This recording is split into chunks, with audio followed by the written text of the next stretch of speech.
chapter 23, subject matter, delivering the wives of the Brahmins who perform sacrifices.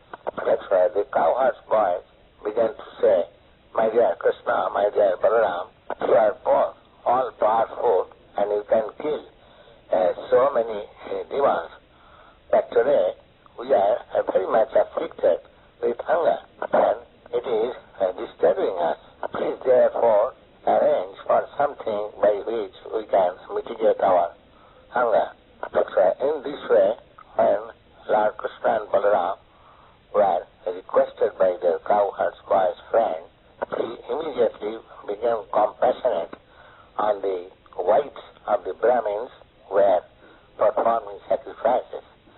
These wives of the Brahmins were great devotees of the Lord, and Kṛṣṇa just took this opportunity to bless the wives of the Brahmins. That's why Lord Kṛṣṇa said, "Dear cowherd's boys, please go to the house of the Brahmins nearby who are now engaged in performing Vedic sacrifices known as Āṅgirasa, with a desire for being elevated to the heavenly planets. All of you, please go to them." Lord Kṛṣṇa warned his friend that these Brahmins are not Vaiṣṇavas. They cannot even chant our names, Kṛṣṇa and Balarāma. They are very busy in chanting the Vedic hymns, although the purpose of Vedic knowledge is to search out me. But because they are not attracted so much by the name of Kṛṣṇa and Balarāma, better do not ask them anything on my name.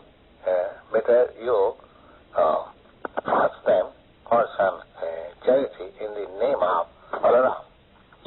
Because charity is generally given to the high-class Brahmins. But Kṛṣṇa and Balarāma externally did not appear in any Brahmin family. Balarāma was known as the son of Vasudeva, Kshatriya, and Kṛṣṇa was known in Vrindavan as the son of Nanda Maharaj, who is Vaishya. One of them belonged to the Brahmin community, and therefore the Brahmins were engaged in performing sacrifices might not be induced to give such charity to the Kshatriyas and Vaishyas. But maybe that if you utter the name of Balarāma, they would prefer to give charity to Kshatriyas than to me, because I am Vaishya. This way, being ordered by the Supreme Personality of Godhead, all the cowherd's boys went there and began to ask for some charity or foodstuff. First of all, they approached there, and with folded hands, they fell down on the ground to offer them respect. Address them, "Oh, earthly gods, kindly hear from us who are ordered by Lord Kṛṣṇa and Balarāma. We hope you know them very well, and we wish you all auspicity." Kṛṣṇa and Balarāma are tending cows nearby, and we have all accompanied them. We have come to ask from you for some foodstuff. You are all Brahmins and knower of religious principle. If you think that you should give us some charity, then give us some foodstuff. We shall all eat along with Kṛṣṇa and Balarāma. You are the most respectable Brahmins within the human society, and you are expected to know all the principles of religious procedures. The idea is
some food stuff without any hesitation, because as it is stated in the Bhagavad Gita, one should perform the yajnas or sacrifices only for the satisfaction of Vishnu. Here, Lord Vishnu, as Kṛṣṇa and Balarāma are standing, and you should immediately deliver whatever food stuff you have got at your store. They also explain to the Brahmins where food stuff are to be accepted and where not to be accepted. Generally, the Vaiṣṇavas, or pure devotees of the Lord, do not take part in ordinary sacrificial performances. But they knew it very well. In the sacrifices, there are certain ceremonials called by the name Dict, Pashu Sautramanya. They said that after the procedure of Dict and before the animal sacrificial ceremony, as well as Sautramanya, or the ceremony in which liquors are also offered, if somebody takes the food stuff, it is not prohibitory. Therefore, at the present stage, if we take your food stuff, it will be not prohibitory, so you can deliver as the food stuff. The companions of Lord Kṛṣṇa and Balarāma, although they were simply cowherd boys, they could dictate even the high-class Brahmins engaged in the Vedic rituals of performing sacrifices. For the smarter Brahmins, who were simply sacrificial-minded, they could not understand the dictation of the transcendental devotees of the Lord. They could not even appreciate the begging of the Supreme Lord, Kṛṣṇa and Balarāma. As such, although they heard all the arguments and order of Kṛṣṇa and Balarāma, they did not care for it. This degraded position is always there for the non-devotees, in spite of their being very highly elevated in the knowledge of Vedic sacrificial rites. Actually, all such non-devotee Brahmins, although they think of themselves as very highly elevated, they are ignorant, foolish persons, and all their activities are like childish activities. They do not know what is the purpose of the Vedas, as it is explained in the Bhagavad Gita, that the purpose of the Vedas is to understand Krishna. In spite of their advancement in Vedic knowledge and rituals, they did not understand what is Krishna. Therefore, their understanding of Vedas was simply waste of time, without any purpose. Lord Chaitanya, therefore, gave his valuable opinion definitely that a person, even though he may not be born in a Brahmin family, but if he knows Krishna or the science of Krishna consciousness, he is more than a Brahmin and quite fit for becoming the spiritual master. There are various detailed arrangements in the method of performing sacrifices called by the name Desha. Place, Kala, means the time. Prithak Dirbam, different detailed paraphernalia. Tantra means Tantra, scriptural evidences, Agni and fire. It is the learned performers of sacrifices, the demigods, Jajaman, the performer of the sacrifices. So, the sacrifice itself, karma, the procedures, all these things for satisfying Krishna. It is confirmed in the Bhagavad Gita that he is the actual enjoyer of all sacrifices, because he is the Supreme Personality of Godhead directly, and the Supreme Absolute Truth beyond the conception calculation of material senses. He is present there just like ordinary human boy, but it was very difficult to understand him for persons who identify themselves with this body. Therefore, the Brahmins were very much interested with the comforts of this material body by elevating themselves to the higher planetary residence called Sargovas. They were completely unable to understand the position of Krishna. When the cowherd boy saw the Brahmins silent without replying anything yes or no, at that time they became very much disappointed and came back to Lord Kṛṣṇa and Balarāma and explained all the circumstances happened there. After hearing their statement, the Supreme Personality of Godhead began to smile and convince them that they should not be sorry for being refused by the Brahmins, because that is the way of begging. He convinced him that while one is engaged in the business of collecting or begging, he should not be confident that everywhere he would be successful. Somewhere he may be unsuccessful, but that should not be the cause of disappointment. Thus, he asked all the cowherds boy to go again to the wives of those Brahmins engaged in sacrifices and asked them for some foodstuff. He also informed them that these wives of the Brahmins were great devotees. They are always absorbed in our thought, Kṛṣṇa and Balarāma. Therefore, you go there and ask them for some foodstuff in the name of me as well as Balaramji, and I am sure that they would deliver you as much foodstuff as you desire to take.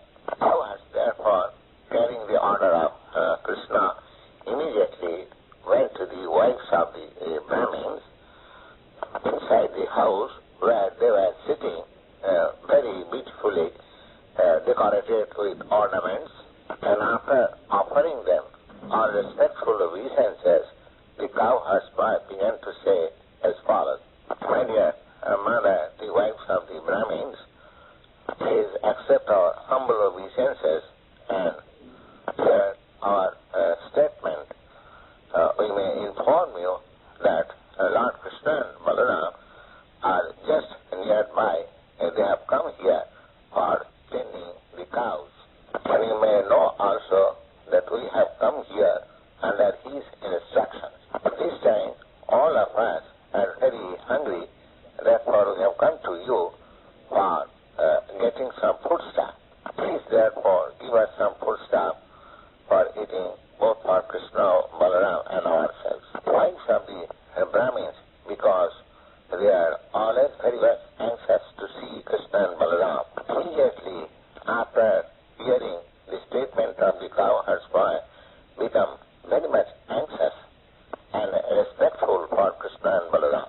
The symptoms of the wives of the Brahmins are called spontaneous.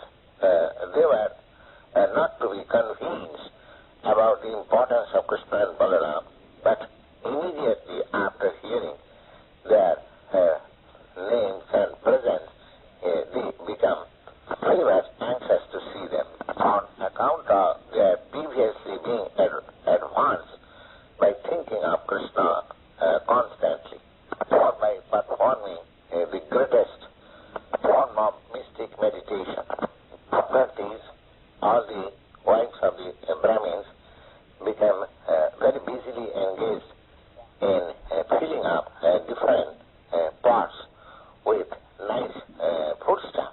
On account of performance of the sacrifice, the foodstuff were all made very palatable and in varieties. And after collecting the foodstuff, they began to go towards Kṛṣṇa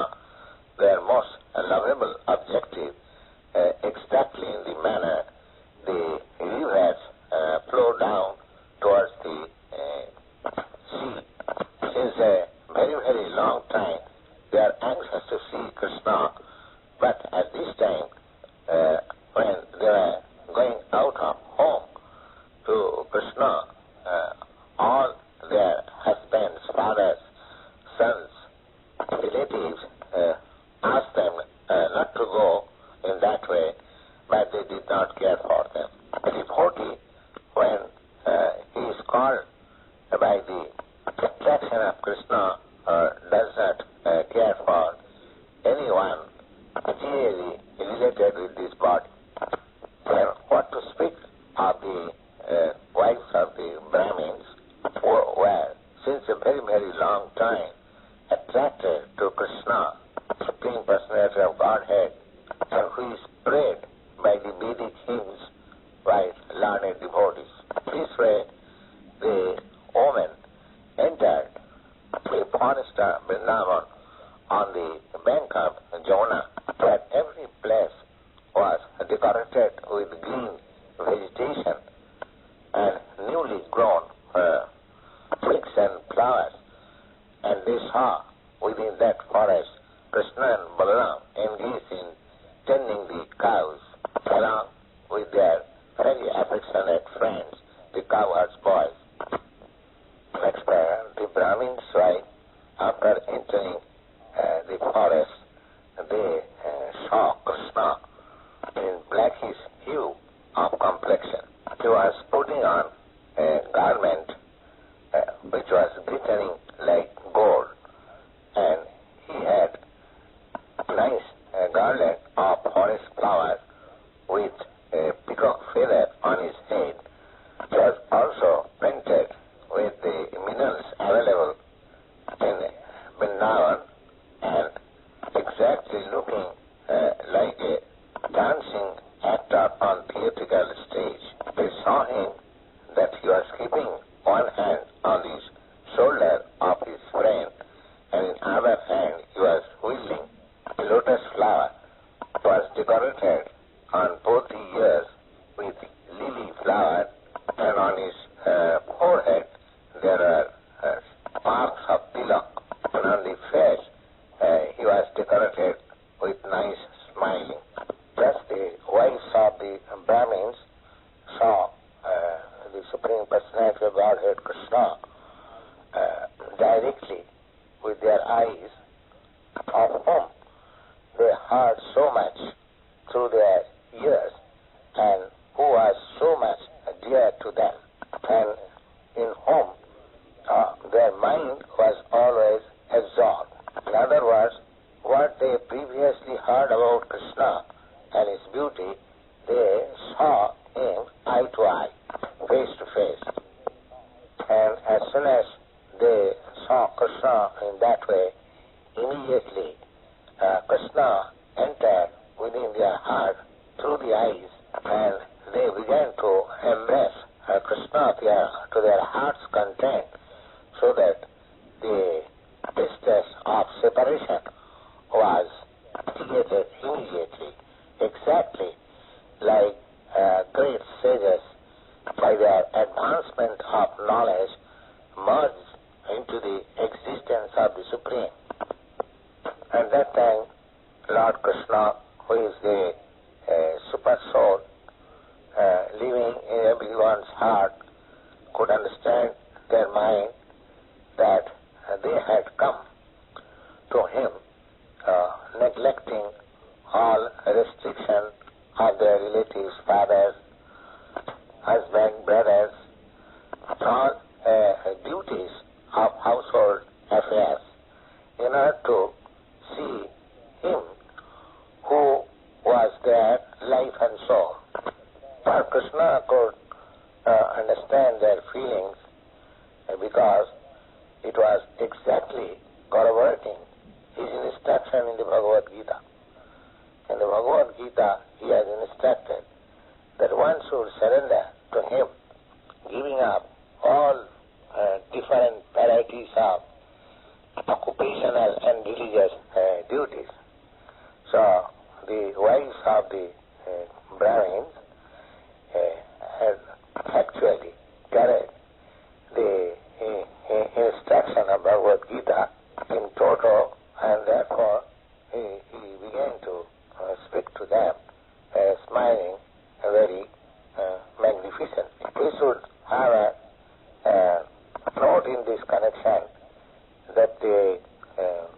wives of the Brahmins who entered Kṛṣṇa in their heart by seeing him and began to embrace him, and thus they felt the transcendental bliss of becoming merged into him.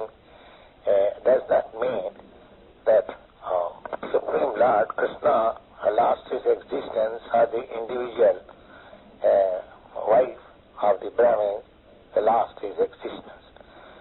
The individuality of both the Lord and the wives of the Brahmins remain as it is.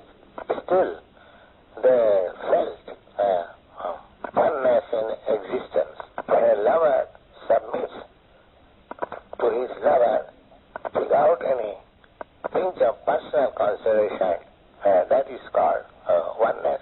Lord Chaitanya has taught us this feeling of oneness in his Sikhaష్టaka verse, that Kṛṣṇa may act freely whatever he likes, but the devotee should always be in oneness or in agreement with his desires. That oneness is exhibited by the wives of the Brahmins here, connection with their love for Kṛṣṇa. Kṛṣṇa welcomed them in the following words: My dear wives of the Brahmins, you are all very fortunate and you are welcome here. Please let me know what can I do for you. You are coming here neglecting all the restrictions and hindrances of relatives, fathers, brothers, husbands, in order to see me here is completely befitting. One who does like this actually knows his self-interest, because to render transcendental loving service unto me without any motive and without any restriction is actually auspicity for all living entities.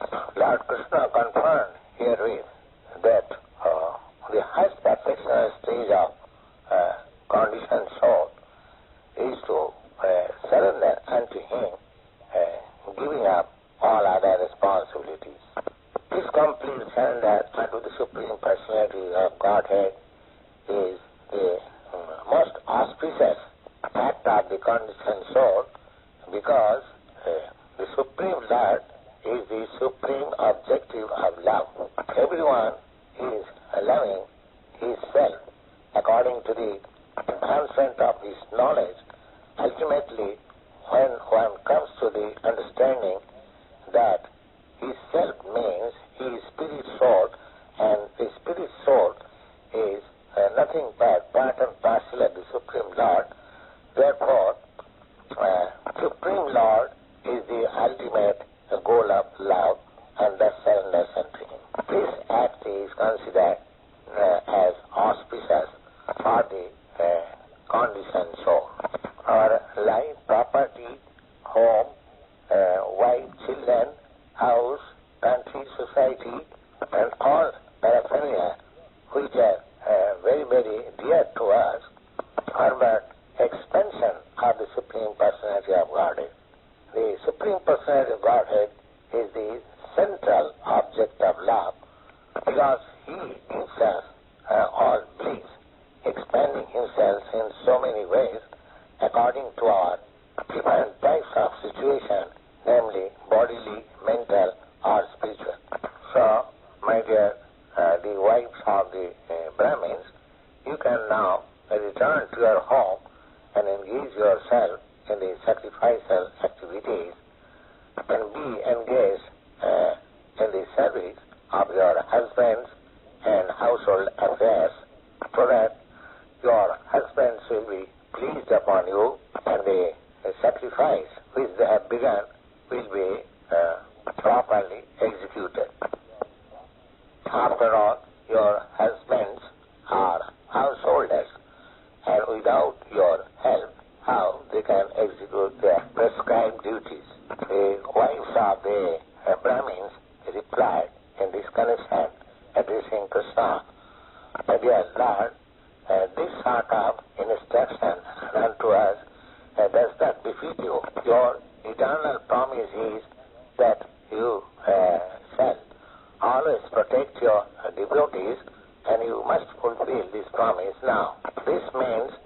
that anyone who comes and surrenders unto you never goes back to the conditioned life of material existence. We expect that you shall now fulfill your promise. Now we have surrendered unto your lotus feet, which is covered by the tulsi leaves, and we have no more any desire to go back in the company of our so-called relatives, friends, and society, giving up your shelter of the lotus feet. And what shall we do returning home? Because our husbands, our brothers, our fathers, our sons, our mothers, our friends would no more accept us at home, because we have already left them all. Therefore, we have no other shelter to go back again. Please, therefore, do not ask us to go back to home, but arrange for our stay under your lotus feet, so that eternally we can live under your protection. On this, the Supreme Personality of Godhead replied as follows: My dear, the wives of the Brahmins, be rest assured that your husbands will not neglect you on your return. Neither your brothers, sons, or fathers will refuse to accept you, because you are so pure devotees of myself. Not only your relatives, but also people in general, as well as the demigods, everyone will be satisfied upon you. In other words, Kṛṣṇa being situated as the super soul in everyone's heart, if somebody becomes pure devotee of Lord Kṛṣṇa, he immediately becomes pleasing to everyone. Pure devotee of Lord Kṛṣṇa is never inimical to anyone, neither a sane person can become enemy of a pure devotee. Transcendental love upon me does not depend on a bodily connection, but anyone whose mind is always absorbed in me, surely he will very soon he would come to me for my eternal association. Thus, after being instructed by the Supreme Personality of Godhead, all the wives of the Brahmins performing sacrifices again return home, and their respective husbands also, being pleased to see their wives back home, executed the performance of sacrifices, fitting together as it is enjoined in the Shastras. According to Vedic principle, any religious rituals must be executed by the husband and wife together. So, when the Brahmin's wife returned, the sacrifice which was arranged to be performed was duly and nicely executed. One of the Brahmin's wife, however, was forcibly checked from going to Kṛṣṇa. At that time, the woman began to remember Kṛṣṇa as he had of his bodily feature, and being completely absorbed in thought, gave up this material body conditioned by the laws of nature. The Supreme Personality of Godhead, after the departure of the wives of the Brahmanas, Kṛṣṇa tape number 25, Kṛṣṇa tape number 25, August 14, 1969. Sri Govinda, along with cowherd's boy friends, enjoyed those 4 kinds of foodstuff offered by the wives of the Brahmins, and in this way the ever joyful personality of Godhead exhibited his transcendental pastimes, just like an ordinary human being, in order to attract the common man to Krishna consciousness, and in this way he enjoyed and attracted his words and beauty to all the cows, cowherds, boys, and damsels in Vrindavan. all of them enjoyed together the pastimes of the Lord. The Brahmins, however, engaged in the performance of sacrifices after the return of their wives from Kṛṣṇa, began to regret very much for their sinful activities in the matter of refusing puja to the Supreme Personality of Godhead. They could understand their mistake, that while the Supreme Personality of Godhead, just like ordinary human being, was asking some puja from them, they neglected and were engaged in the performance of Vedic rituals.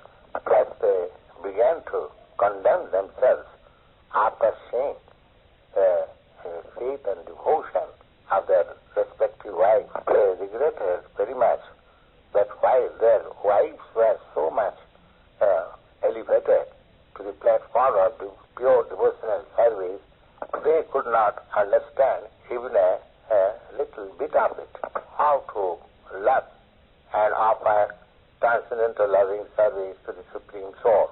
They began to say amongst themselves that hell to our being born as a Brahmin, hell to our learning of all Vedic literatures, hell to our performing great sacrifices, observing all the rules and regulations, hell to our family, hell to our expert service in the matter of performing the rituals exactly to the description of scriptures, because we have not developed transcendental loving service to the Supreme Personality of Godhead, who is beyond the speculation of mind, body, and the senses. Learned Brahmins, expert in Vedic ritualistic performances, rightly regretted, because without developing Krishna consciousness or discharge of religious duties is simply a waste of time and energy. They began to speak amongst themselves that the external energy of Kṛṣṇa is so strong that it can create illusion even to the greatest mystic yogi. As such, although we expert Brahmins are considered to be the teachers of all other sections of the human society, we have also been illusioned by such external energy. But just see how fortunate are these women who have so devotedly dedicated their life to the Supreme Personality of Godhead, Kṛṣṇa, so much so that they could easily give up the family connection, which is so difficult to do and which is just like dark well for continuation of material miseries. In other words, the woman as a class, being very simple in their heart, can very easily get to Krishna consciousness, and when such Krishna consciousness develops into love of Krishna, they can very easily get liberation from the clutches of Maya, which is very difficult to surpass even by the so-called intelligent and learned men. According to Vedic injunction, the woman is not allowed to undergo the purificatory process of being initiated by the sacred thread. Either they are allowed to live as brahmacharini in the ashram of the spiritual master, neither they are advised to undergo a strict disciplinary procedure, nor they are very much expert in discussing philosophy of self-realization, and by nature they are not very pure, nor they are very much attached to activities of auspiciousity. But how wonderful it is that still they have developed transcendental love for Krishna, Lord of all mystic yogis, and they have surpassed in fond faith and devotion to the Lord.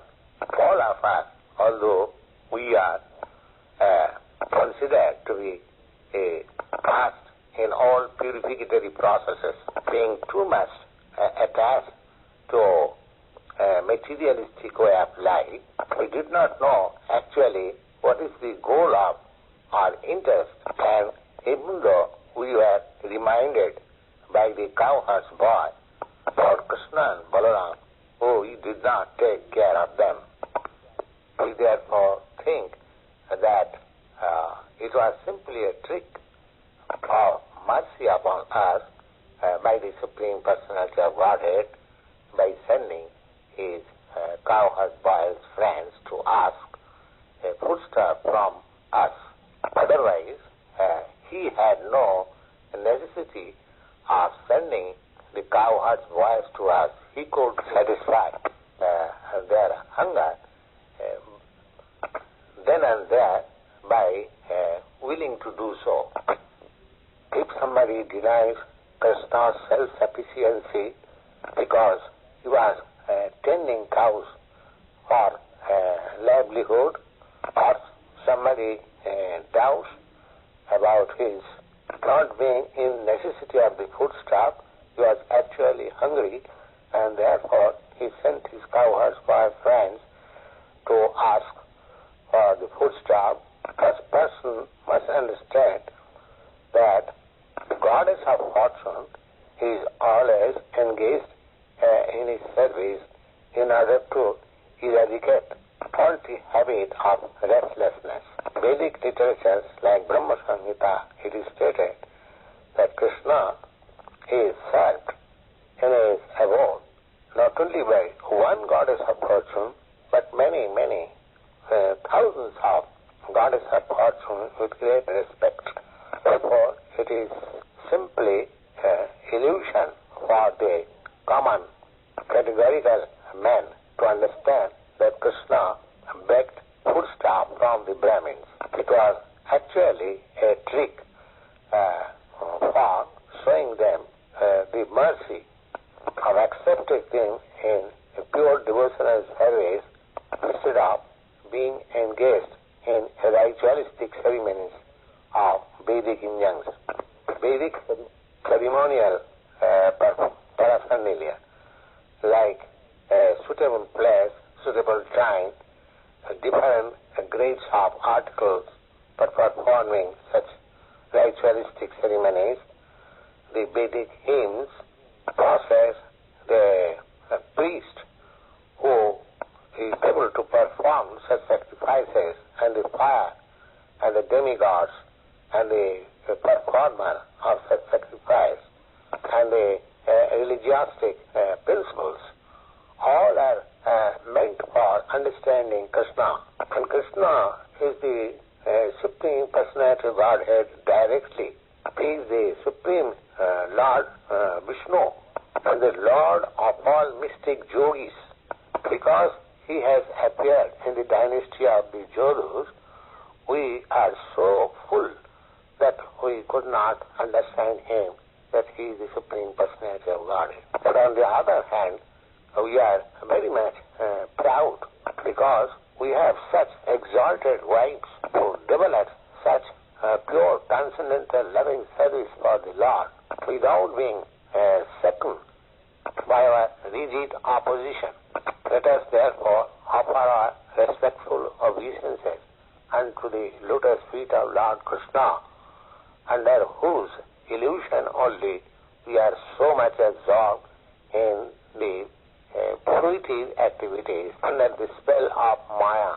We therefore pray to the Lord to be kind enough to excuse us, because we are simply captivated by the external energy of the Lord, and thus transgressed his orders without knowing his transcendental glories.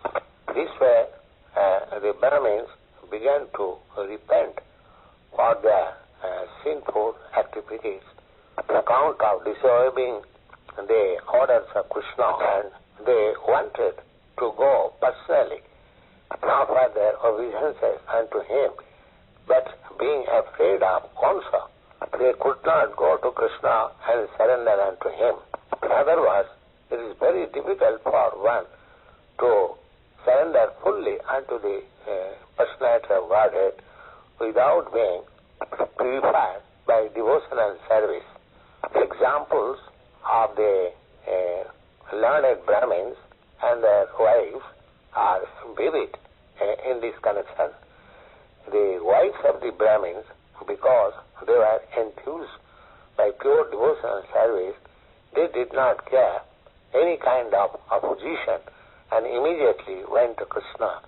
But the Brahmins, although they are repenting, and although they have come to know the supremacy of the Lord, they are still afraid of King Kṛṣṇa because they are too much addicted to the Vedic portion of fruitive activities.